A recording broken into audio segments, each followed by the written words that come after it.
In this lesson, we're going to discuss validating vulnerability remediation. Now, when we identify a vulnerability during a vulnerability scan or a penetration test, it's important that the vulnerability gets remediated. If the vulnerability is caused by missing a software update or a security patch, then the remediation is simple. We need to just install that related hotfix or security patch onto the system. Now, if the vulnerability is associated with a misconfiguration of a device, then that remediation would be to properly configure that device. Either way, our system administrators have been notified of the vulnerability and given instructions on how to remediate it, such as installing that patch or reconfiguring a device, but now we as cybersecurity analysts need to validate that vulnerability has actually been remediated. This is done by conducting rescans, audits, and verification of your systems to validate that the vulnerability has been remediated and is no longer going to be exploited by an attacker. Now, first, we have the process of rescanning our devices. After the initial vulnerability scan and subsequent remediation efforts have been completed, it's important that you take the time to conduct a rescan of your targeted system. This rescan will serve as a form of double-checking your work, and it ensures the system is no longer vulnerable to that specific vulnerability. When you're conducting rescanning, this is going to help you to identify if any vulnerabilities remain that are unaddressed in the system. Another benefit of conducting rescans is that we can determine if any new vulnerabilities have emerged since our initial scan, and this new vulnerability may also need to be mitigated by installing a new security patch or reconfiguring your system.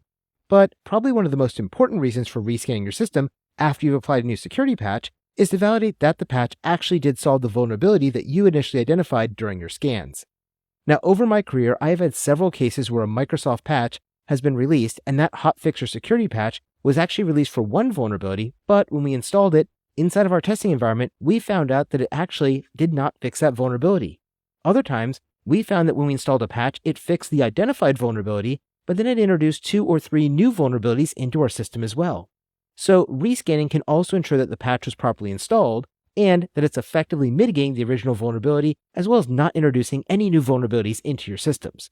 Now, when it comes to rescanning, I recommend that you schedule your rescans to be conducted automatically. Also, I recommend that you use a comprehensive scan when you're conducting your rescan to make sure you're validating not just the one vulnerability, but all vulnerabilities on your system so you know what the exact security posture is. And finally, you need to make sure you rescan under the same conditions as your initial scan, because that way you're comparing apples to apples or oranges to oranges. Second, we have to conduct an audit of your devices.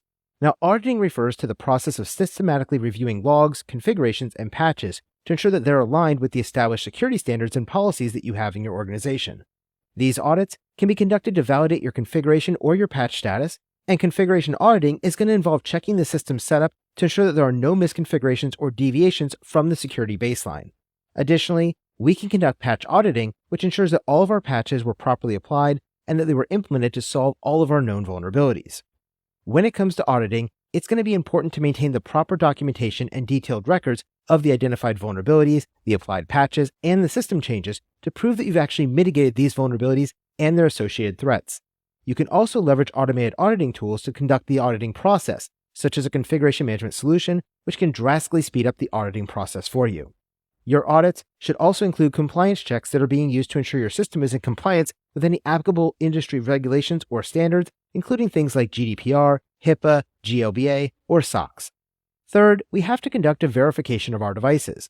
Verification is the final checkpoint in validating our vulnerability remediation process. Verification is going to involve testing the system to confirm that the patches and configuration changes have the desired effect.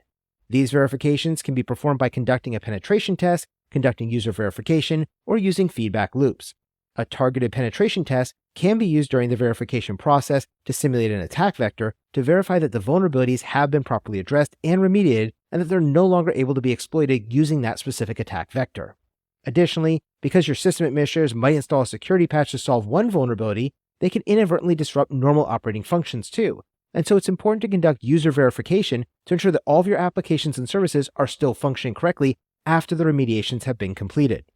Also, you can establish feedback loops and other mechanisms with your users and staff to quickly identify and address any issues post-remediation that may have occurred.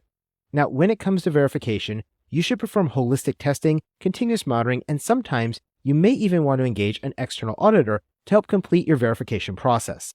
When it comes to verification, you should not only verify that the vulnerabilities have been resolved by your remediation actions, but you also need to take the time to evaluate the entire system to ensure it has remained stable and functional for all of your end users. The best vulnerability management programs also use a process of continuous monitoring to quickly detect and respond to any anomalies that may occur in the future. Finally, if you need to ensure that you're in compliance with industry best practices or regulations, you can engage the services of an external auditor to provide a fresh pair of eyes to help catch anything that you might have missed during your own auditing and verification process. By using an external auditor, you will have a purely objective evaluation of your remediation efforts, and this can be really helpful. So remember, validating vulnerability remediation is not just about checking off boxes on your checklist, but it's also about ensuring that your systems are actually going to be more secure than they were before you performed your remediation actions. By systematically rescanning, auditing, and verifying your remediation efforts, you can strengthen your security posture while ensuring that your organization remains compliant and operationally efficient.